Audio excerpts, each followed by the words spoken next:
되셨죠?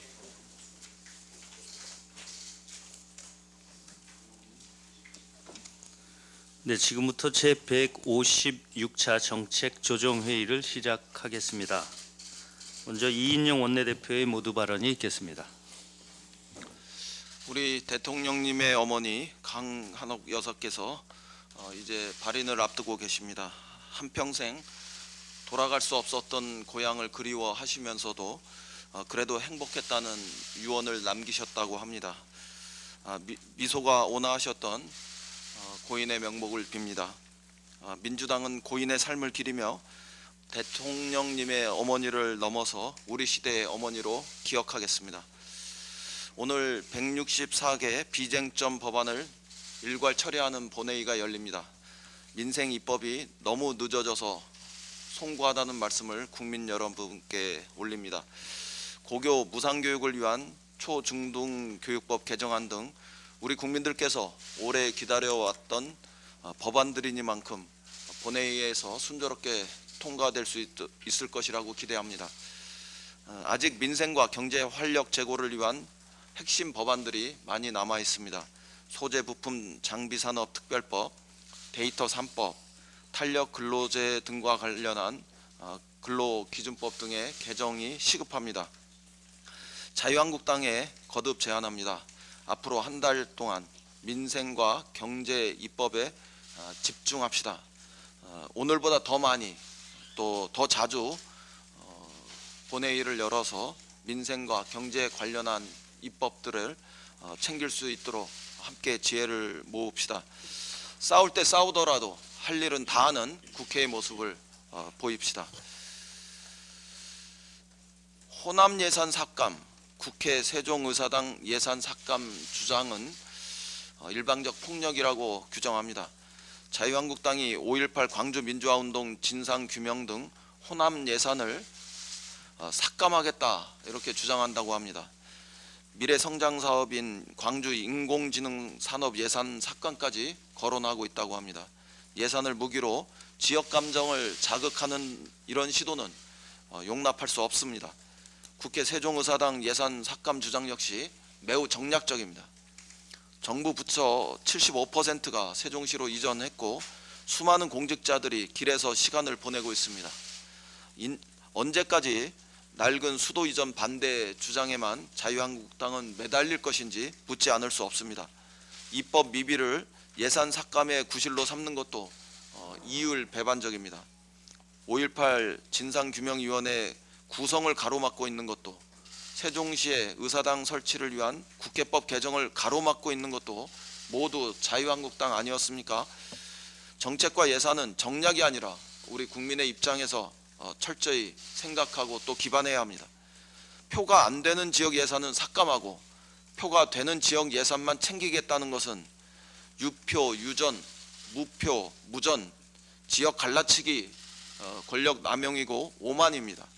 자유한국당은 국민과 대한민국의 미래를 위한 관점에서 예산을 진지하게 심사해 주실 것을 거듭 당부합니다. 공수처 설치에 대한 우리 국민의 높은 지지가 여론조사에서 확인되고 있습니다. 국민의 62%가 공수처 설치에 찬성한다는 여론조사가 발표되었습니다. 압도적인 국민적 지지입니다. 반대 여론은 불과 34%에 달하고 있습니다. 이제 공수처 설치에 대한 국민적 판단은 거의 끝났다 이렇게 말씀드립니다.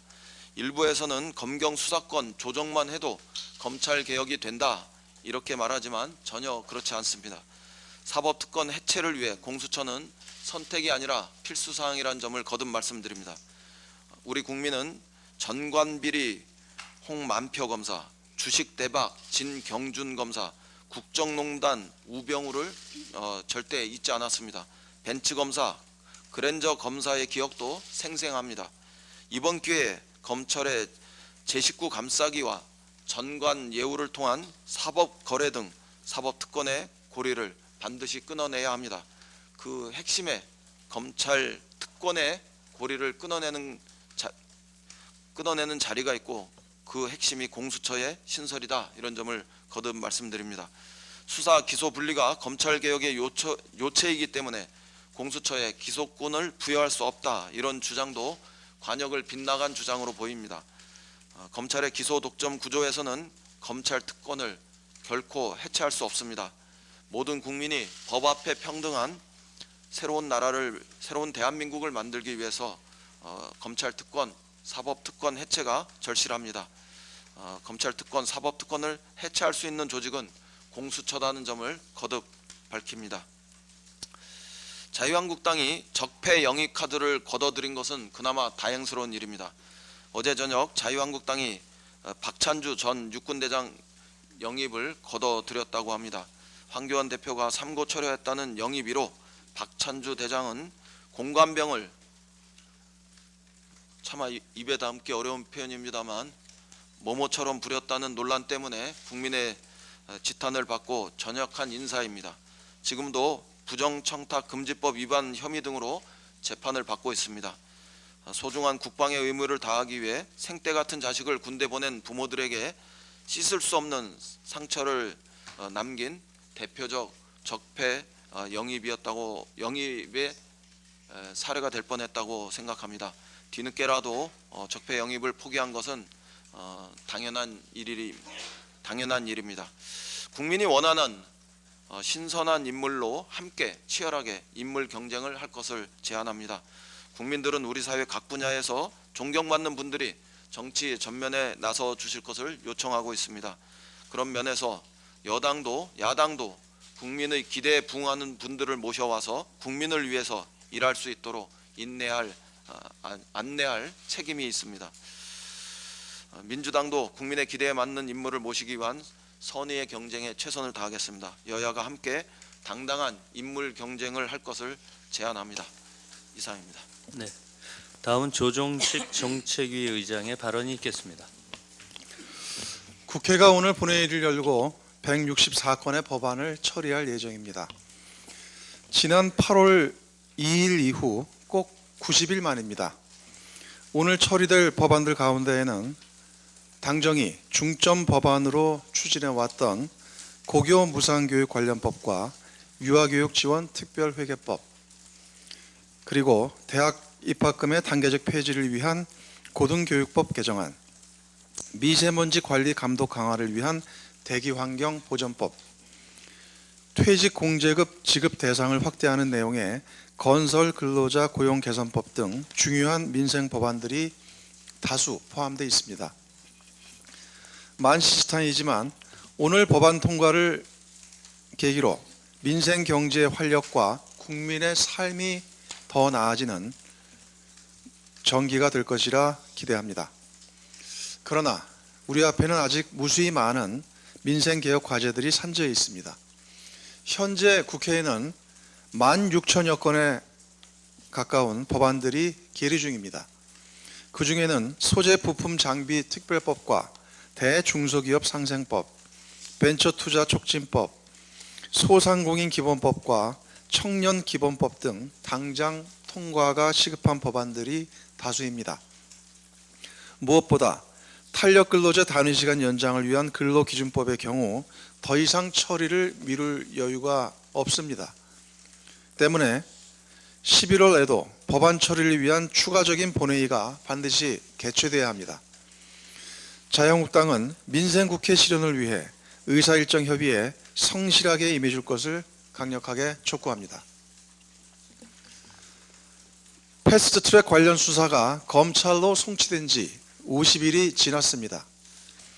이와 관련해 검찰이 어제 국회 방송을 압수수색하면서 황교안 대표와 나경원 원내대표가 자유한국당 의원들의 국회 폭력 점거를 독려하는 영상을 확보한 것으로 알려졌습니다. 지난 50일 동안 자유한국당에 대한 검찰의 수사는 단 한치의 진척도 없었습니다.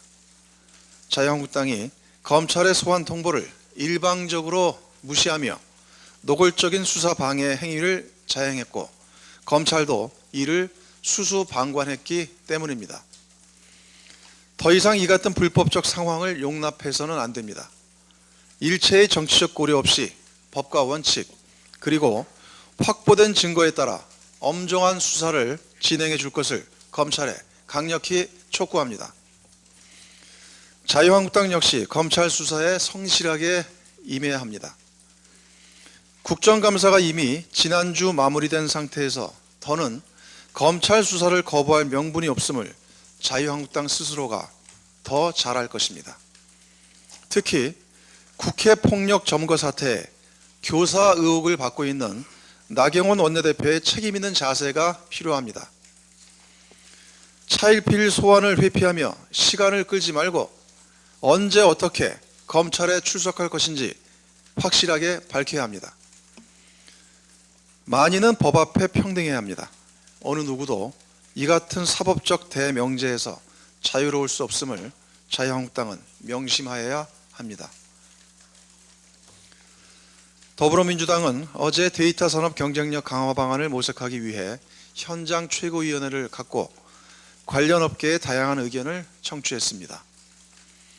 어제 자리에 참석한 업계 관계자들은 이구동성으로 빅데이터 3법의 조속한 처리와 함께 데이터 산업 생태계 기반 구축을 위한 제도 개선을 요청했습니다.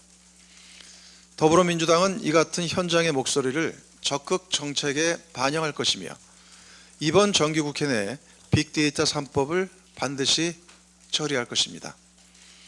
아울러 초연결 지능화 시대를 선도할 데이터 산업의 경쟁력 확보를 위해 핵심 기술 개발 및 인력 양성을 뒷받침할 정책들도 적극 발굴할 것입니다. 이를 위해 또한 필요한 것이 바로 예산의 뒷받침입니다. 당정은 내년도 R&D 관련 예산을 총 24조 1천억 원으로 편성했습니다. 이를 포함해 오는 2023년까지 총 110조 원 이상을 R&D에 투자해 대한민국을 세계 최고의 기술 강국으로 탈바꿈시키겠습니다. 야당 역시 데이터 경제 등 신산업 육성에 적극 동참해 줄 것을 촉구합니다. 데이터 산업은 4차 산업혁명의 핵심 산업으로 한시가 시급합니다. 특히 빅데이터 3법은 정부 여당에 의해 작년 11월 달에 발의되었으나 자유한국당이 국회 파행으로 1년의 금쪽 같은 시간을 허비했습니다. 다행히 나경원 원내대표도 교섭단체 대표연설에서 원내 처리를 언급한 만큼 빅데이터 3법의 조속한 처리에 나서줄 것을 당부합니다. 이상입니다. 네, 다음은 고용진 원내 부대표의 현안 발언을 읽겠습니다. 일제 강점기 강제징용돼서 노역에 시달렸던 피해자들에게 일본 기업이 배상해야 한다는 우리 대법원의 판결이 나온 지 어제 10월 30일자로 꼭 1년이 됐습니다. 하지만 일본은 배상은커녕 대법원 판결에 불만을 표시하면서 수출 보복 조치에 나섰고 기어이 가기를 열어 한국을 화이트리스트에서 배제하는 조치를 강행했습니다. 우리 정부는 한국을 불신하는 일본에 대한 대응으로 지소미아 종료를 결정했습니다. 11월 22일 지소미아 종료일이 다가오고 있습니다. 한국은 여러 차례 고위급 특사를 파견하고 한일 외무장관 회담, 국무총리 방일 등 경색된 한일 관계를 풀고자 노력해 왔습니다. 미국의 현상 동결 합의를 수용한 것도 한국뿐 일본은 이에 응하지 않았습니다. 일본은 한일 관계 회복에 어떠한 노력도 하고 있지 않습니다. 어제 요미우리 신문에 따르면 11월 아세안 플러스3와 동아시아 정상회의 등 다자외교 일정이 예정되어 있지만 일본 정부는 한일 정상회담을 열지 않는 쪽으로 가닥을 잡았다고 합니다. 일본은 대화 겁을 넘어 무시와 외교적 결례도 계속하고 있습니다. 오히려 이 사태의 책임을 한국에 돌리며 강제징용 피해자와 뼈아픈 역사를 가진 한국을 우롱하고 있습니다. 적반하장도 유분수입니다. 이 와중에 미국은 스틸웰 미 국무부 동아태 차관보의 발언을 통해 지소미아는 한미일 안전보장에 매우 유익하다며 지소미아 종료 결정을 재고할 것을 촉구하고 나섰습니다. 미국은 지소미아 종료가 왜 일어났는지 인과관계를 분명히 인식해야 할 것입니다. 지소미아 종료의 책임은 분명 일본에게 있습니다. 안보상 신뢰할 수 없는 국가와 군사비밀 정보를 교류하는 것은 있을 수 없는 일입니다. 한국의 일방적인 양보 역시 외교적 상식과 관례에도 어긋납니다. 일본의 태도 변화 없이 지소미아 종료 결정에 번복은 없을 것입니다. 한미일의 안전보장과 동맹 유지를 위해 가장 먼저 할 일은 한국이 지소미아 종료 결정을 재고하는 것이 아니라 일본이 부당한 경제보복 조치를 먼저 철회하는 일입니다. 일본의 전향적인 태도 변화를 촉구합니다. 이상입니다. 네, 다음은 윤관석 정책위 수석 부의장의 발언이 있겠습니다. 예, 경제활동 인구 부가조사 관련해서 한 말씀 드리겠습니다. 통계청이 지난 29일 발표한 경제활동 인구 부가조사 결과와 관련해 일각에서는 이 결과를 두고 일자리 정책 실패를 운운하고 있는데 이는 매우 근시안적인 분석과 태도가 아닐 수 없습니다. 우선 이번 조사에서 비정규직 근로자 숫자가 증가한 것은 기존에는 포함되지 않던 고용 예상 기간에 대한 질문이 추가됐기 때문입니다. 이로 인해 과거 동일한 조사에서 정규직이었던 근로자가 비정규직으로 분류되면서 비정규직 근로자 숫자가 갑자기 늘어난 것처럼 보이는 착시 효과가 발생한 것입니다. 아울러 인구구조 변화와 취업 형태 다양화에 따라 고령층과 여성을 중심으로 시간제를 선호하는 근로자가 증가했다는 점 또한 이번 조사 결과에 영향을 미쳤습니다. 이와 관련해 고용노동부가 어제 발표한 9월 사업체 노동력 조사에 따르면 임시 일용직 근로자가 전년 동원 대비 2만 1천 증가했지만 상용직 근로자의 경우 같은 기간 33만 1천이나 증가한 것으로 나타나기도 했습니다. 조사 방식이 변경된 통계를 기준으로 정부의 일자리 정책 전체에 실패라는 딱지를 붙이는 것은 대단히 성급한 판단입니다. 다만 대여건 악화에 따른 소비와 투자 부진의 영향으로 향후 고용시장 전망이 녹록지 않은 것 또한 사실입니다.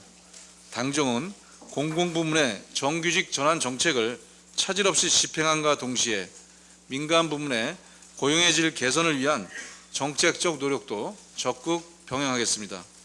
특히 이를 위해서 사회 전반의 고용 창출 능력을 복원하는 것이 급선무인 만큼 혁신 성장과 구조 개혁을 통해 이를 뒷받침하겠습니다. 하나 더 정책 견해에 대해서 말씀드리겠습니다. 어제 미국의 소리가 미국 상원의원들이 한국이 소중한 동맹국이라며 도널드 트럼프 미 대통령이 한국의 공정한 방위비 분담을 요구해야 한다는 것을 보도했습니다. 이 같은 미국 상원의원들의 목소리는 내년부터 적용되는 제11차 한미 방위비 분담 특별협정 체결을 위한 협상이 진행되고 있고 트럼프 대통령이 집권 초기에 한국이 첨락적인 분담금을 지급해야 한다고 말했다는 주장이 나온 현 상황에서 주목하지 않을 수 없다고 생각합니다. 특히 댄 설리번 공화당 상원의원이 한국 정부가 최대 미국 기지인 캠프 험프리 건설 비용의 거의 90%를 부담하는 것을 거론하면서 한국의 이 같은 기여를 보는 것은 매우 중요하다. 핵없는 한반도와 억지라는 광범위한 전략적 목표를 늘 염두에 두고 동시에 오랜 동맹으로서 걸어온 길을 인식하며 방위비 분담 협상에 접근하는 것이 매우 중요하다고 지적한 내용은 트럼프 미 대통령과 행정부가 되새겨야 할 말이라고 생각합니다. 주한미군은 미국의 동북아 군사전력의 핵심 축으로 한미의 공동이익을 지키는 존재입니다. 또한 일방적인 분담금 증액과 역할 확대 요구 탓에 동맹 관계와 신뢰가 훼손된다면 궁극적으로 득보다 실이 더 많을 것입니다. 아울러 압박이 심하면 동맹이 깨지고 훼손되는 결과가 나올 수도 있습니다. 이와 같은 내용을 트럼프 미 대통령을 비롯한 행정부는 지금이라도 유념하여 우리 정부와 튼튼한 동맹을 위해 함께 노력할 것을 촉구합니다. 이상입니다. 네, 지금부터는 회의를 비공개로 전환하겠습니다. 언론 여러분의 협조를 부탁드리겠습니다.